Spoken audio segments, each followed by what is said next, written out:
Physiotherapy orthopaedic treatment का बहुत important component है। किसी भी इंजरी को ठीक करने का ये सबसे पहला स्टेप होता है। फिजिकल थेरेपी का प्राइमरी गोल होता है फंक्शंस को रिस्टोर करना और अपनी पुरानी एक्टिविटी पर रिटर्न होना। पर ये चीजें अक्सर रिहैबिलिटेशन प्रोसेस के बाय प्रोडक्ट होते हैं। फिजिकल थेरेपिस्ट अपनी सर्जिकल प्रोसीजर्स और रिहैबिलिटेशन के नॉलेज को ब्लेंड करके पेशेंट्स को कस्टमाइज्ड केयर प्रोवाइड करते हैं। भारत में केवल 5,000 क्वालिफाइड फिजियोथेरेपिस्ट हैं, जबकि डब्ल्यूएचओ की माने तो हर 10,000 सिटीजन्स के लिए एक फिजियोथेरेपिस्ट का होना जरूरी होता है। As per the WHO norms, India में 95,000 फिजियोथेरेपिस्ट की कमी है। वर्ल्ड फिजियोथेरेपी डे 8 सितंबर 1996 को शुरू किया गया। यह दिन दुनिया भर के फिजियोथेरेपिस्ट कम्युनिटी की एकजुटता का प्रतीक है। मेरी सर्कल में हम वर्ल्ड फिजियोथेरेपी डे सीरीज का आयोजन कर रहे हैं, जिसमें लोगों को फिट और हेल्दी रखने में फिजियोथेरेपी की इंपॉर्टेंस और फिजियोथेरेपिस्ट के बारे में अवेयरनेस बढ़ाने के लिए किया जा रहा है। हेलो, नमस्कार, मैं हूं अपराजिता मेहरा और आज इस पहल में हम बात करने जा रहे हैं डॉक्टर अंजना गुप्ता जी से। डॉक्टर अंजना गुप्ता GK2 फिजियोकेयर की डायरेक्टर हैं और पिछले 2 दशकों से अधिक के अनुभव के साथ फिजियोथेरेपी क्लिनिशियन के रूप में प्रैक्टिस कर रही हैं। Her expertise lies into the management of pediatrics, geriatric patients with orthopedic and neurological disorders. Her work revolves around joint pains, fractures, hip and knee replacements. She has also worked for LNJP Hospital in the orthopedics department and GB Pant Hospital in the neurology department as a senior physiotherapist. I will repeat the sentence. She has also worked for LNJP Hospital in the orthopedics department and GB Pant Hospital in the neurology department as a senior physiotherapist. She has also been awarded Best Physiotherapist by the Greater Kailash Part 2. Welcome to मेरी circle doctor Anjana Gupta. हम आपका स्वागत करते हैं आज मेरी circle में। कैसी हैं मैम आप?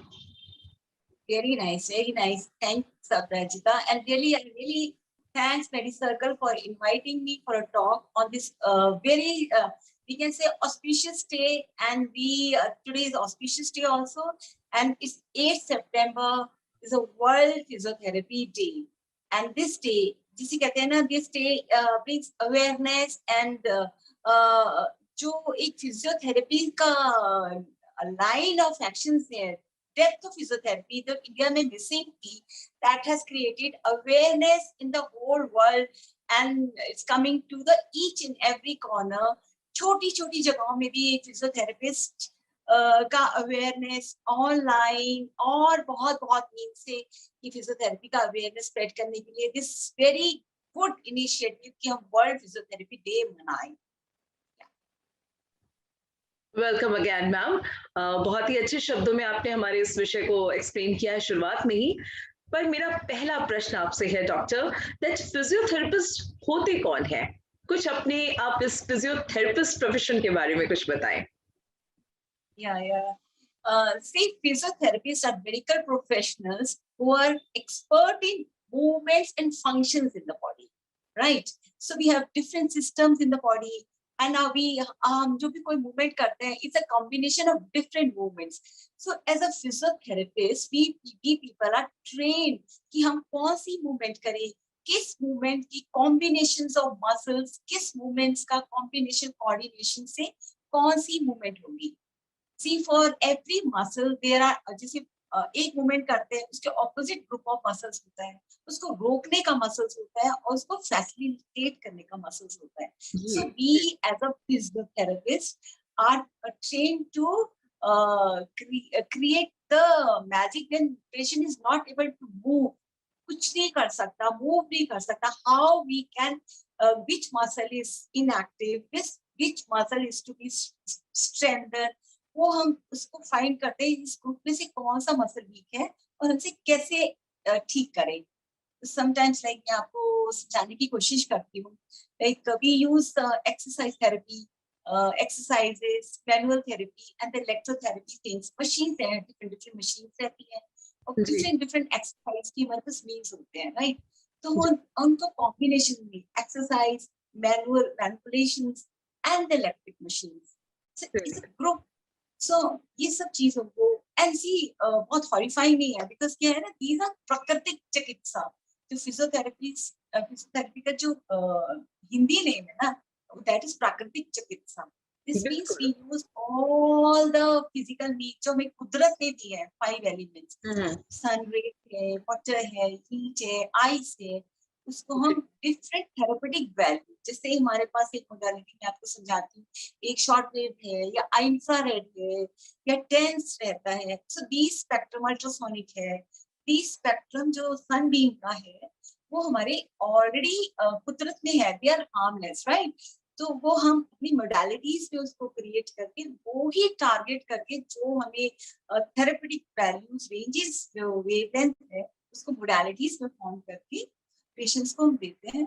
उसके बाद we start bit of exercises, bit of इसके भी stretching, mobilization, standing, that we do systematic, ताकि हम पेशेंट की डेप्थ तक जा सके, एक्यूट प्रॉब्लम, क्रॉनिक प्रॉब्लम को भी हम क्योर कर सके. जी. This is how physiotherapy works. Wow, very well explain ma'am. और इतने अच्छे से आपने बताया कि बहुत ही प्राकृतिक चिकित्सा है, यानी बहुत ही नेचुरल चीजों को प्रयोग करते हुए आप लोग हमें ठीक करते हैं. सो ये बहुत ही अच्छी बात आपने बताई. मेरा अगला प्रश्न आपसे है मैम कि फिजियोथेरेपी और रिहैबिलिटेशन का इम्पोर्टेंस क्या होता है? ये जो 2 भारी भारी से शब्द हमने आज सीखे, इनके बारे में आप कुछ बताएं.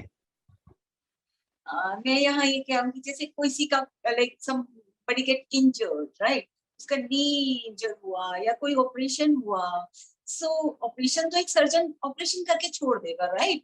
बट जब तक वो फिजियोथेरेपिस्ट का way of plan of treatment नहीं फॉलो करेगी, रिहैबिलिटेशन प्लान, तो वो पेशेंट आप समझिए सर्जरी के बाद चलने फिरने लायक नहीं होगा. So we have to take a physiotherapist into confidence, उनकी guidance, proper programs होते हैं, जैसे knee surgery के लिए, hip replacement के लिए physiotherapist का बहुत अच्छा रोल है. एंड कोई जैसे कार्डियक, आजकल तो आपने कोविड के बाद देखा होगा, चेस्ट फिजियोथेरेपी या स्पूटम कलेक्ट हो गया, चेस्ट में इन्वॉल्वमेंट हो गया, तो क्लियर करने के लिए चेस्ट फिजियोथेरेपी और फ्यूजन्स के लिए बहुत अच्छा है. एंड न्यूरो में जैसे स्ट्रोक पेशेंट्स हैं, स्ट्रोक हो गया, एक साइड का पैरालिसिस हो गया, या फेस जो है इन्वॉल्व हो गया, बेल्स पैल्सी, हाफ साइड का फेस इन्वॉल्व हो गया, उसमें फिजियोथेरेपी का बहुत अच्छा रोल है. तो दीज आर रिहैबिलिटेशन. रिहैबिलिटेशन हम उसको कहेंगे कि हाँ, कुछ बॉडी को हम दोबारा रिहैबिलिटेट करें टू नॉर्मल फंक्शंस, ताकि वो नॉर्मल फंक्शंस कर सके, नॉर्मल अपनी एक्टिविटी में आए और रिहैबिलिटेशन रिकवरी की तरफ प्रोसीड करे. स्पोर्ट्स में भी रिहैबिलिटेशन का बहुत अच्छा रोल है. जैसे स्पोर्ट्स इंजरी हो गया, पेशेंट बेड पे है, चल नहीं पा रहा, उठ नहीं पा रहा, then we have a rehabilitation program for that, rehabilitation recovery to the normal. So this is actually physiotherapy is rehabilitation. Rehabilitation is another part of rehabilitation. It's nothing like किसी को जैसे पोस्चर डिफॉर्मिटीज हैं, right, उसको हम rehabilitate करेंगे, posture को correct करते हैं. जैसे बहुत ऑनलाइन आजकल काम हो रहा है, तो सो a lot of people are having a forward neck, as neck आगे चली जाती है, शोल्डर राउंडेड हो गए हैं, नेक बाहर जा रही है. मैं ऐसे कहती हूँ कि हमारी नेक भी बॉडी में नहीं रहना चाह रही है, नेक भी going out of our body. इसको ऐसे एक्सप्लेन करते हैं, नेक wants to go out of the body, forward neck. So we rehabilitate to correct posture, correct ergonomics. कैसे बैठना है हमें, कैसे नेक को कैरी करना है बॉडी में, बिकॉज नेक जो है हमारा हेड का वेट पूरा नेक पर आता है. अगर सपोज इससे है तो नेचुरली फिर number of times 6 to 8 10 times हमारा बॉडी वेट, नेक हेड का वेट नेक पर बॉडी पे आता है. So these are rehabilitations, and rehabilitation के बिना कोई सर्जरी सक्सेसफुल नहीं है, आई मस्ट ओके, तो से। मुझे ऐसा लगता है कि आपने हमें ये समझाने की कोशिश करी है कि शरीर स्वाभाविक रूप से जिस तरह सुचारू काम करता है, आप हमें उस रूप में वापस लाने की कोशिश करते हैं, and that is how G you help us, and that exactly what rehabilitation has come down to through a physiotherapist help. Right ma'am, ये जो सेशंस जनरली जो थेरेपी सेशंस होते हैं किसी भी तरीके की, जैसे आपने प्रॉब्लम्स अभी हमें कई सारी बताई हैं, तो ये कितने समय तक चलता है? इसका कुछ ड्यूरेशन का कुछ जानकारी हो सकती है हमें? हाँ, ये तो जैसे सपोज कई सेशंस, कई पेशेंट्स जो होते हैं, राइट, वो जस्ट उनको एडवाइस चाहिए होता है, we just need advice and proper guidance कि हम कैसे इसको करेक्ट करें, राइट। फिजियोथेरेपिस्ट में हम डायग्नोज करते हैं कि what is the root cause of the problem. जब हमें राइट, रूट कॉज पता चल जाती है, देन वी से कि some patients recover just by guidance online। जैसे अभी आजकल ये हम बहुत कोविड में हमने बहुत ऑनलाइन कंसल्टेशन किया, जी, कि गाइड किया एंड पेशेंट ने फॉलो किया एंड दे रिकवर्ड, राइट।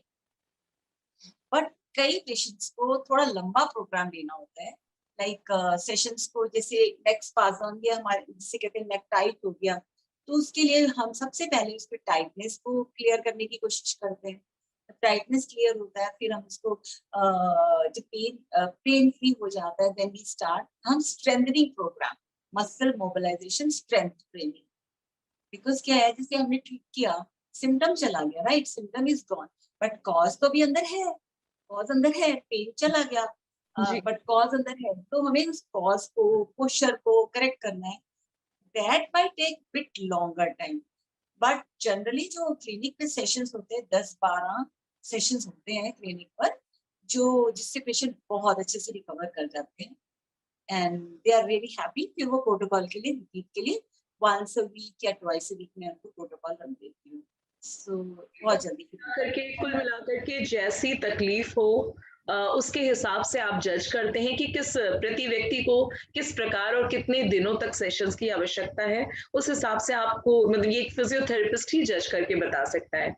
तो सेशन कई बार एक काउंसलिंग का भी हो सकता है और कई बार मल्टीपल सेशंस भी हो सकते हैं। जी अच्छा, जी। जी, जी।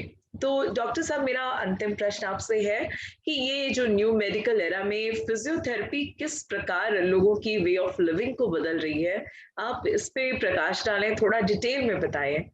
क्योंकि आजकल कोविड के बाद, इस पैंडेमिक के बाद तो मुझे लगता है काफ़ी चीज़ें यूँ ही बदली हैं लोगों की, और आजकल मेडिकल जो चेंजेज़ आए हैं, न्यू मेडिकल एरा जिसके बारे में मैं आपसे जानना चाहती हूँ।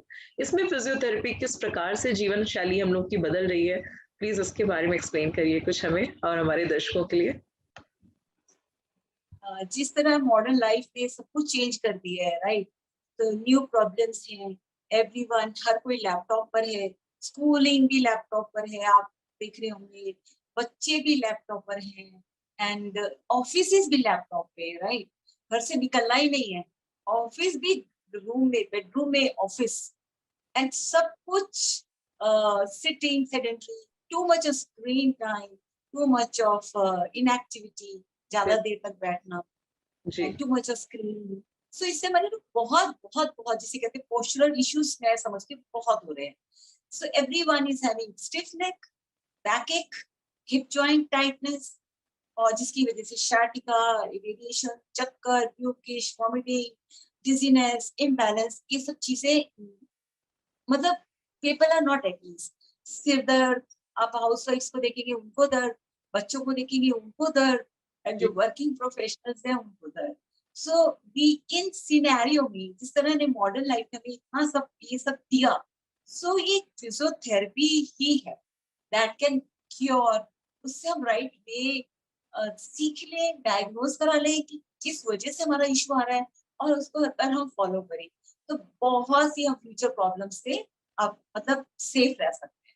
कि जरा सा अगर हमने इग्नोर किया, तो पहले तो प्रॉब्लम मस्कुलर लेवल पे स्टार्ट होती है, राइट, छोटा सा, जिसे कहते हैं ना, छोटा सा, और हाँ वो जी, छोटा सा स्पार्क बढ़ता बढ़ता बढ़ता बढ़ता नर्व्स में, बोन्स में, रेडिकुलोपैथी जिसे कहते हैं, इससे नर्व सिस्टम आ जाता है, नर्व्स में, फिर उठाने में भी दिक्कत हो जाएगा सामान, शिकिंग, ये फिर अगर हम वो छोटा सा पेन सिम्टम को अगर हमने इग्नोर किया, फिर ये रेडिकुलोपैथी, ये सब चीजें देन जो कि एक MRI और CT स्कैन सब चीजों में दिखता है, एक फिजियोथेरेपिस्ट सिंपल क्लिनिकल असेसमेंट से बता सकता है कि डिस्क इन्वॉल्व है, कि नर्व इन्वॉल्व है, कि अब हमें इसका प्रोटोकॉल कैसे करना है, डिस्क को पीछे कैसे ले जाएं, डिस्क बाहर आ गई, कौन सी एक्सरसाइज करें, कौन सा पोस्चर फॉलो करें कि जो प्रोट्रूशन बाहर आ गई डिस्क, जैसे हमारा बोन्स रहती है उनके बीच में डिस्क रहता है, वो बाहर आ गई, राइट, वो नर्व्स को प्रेस करती है,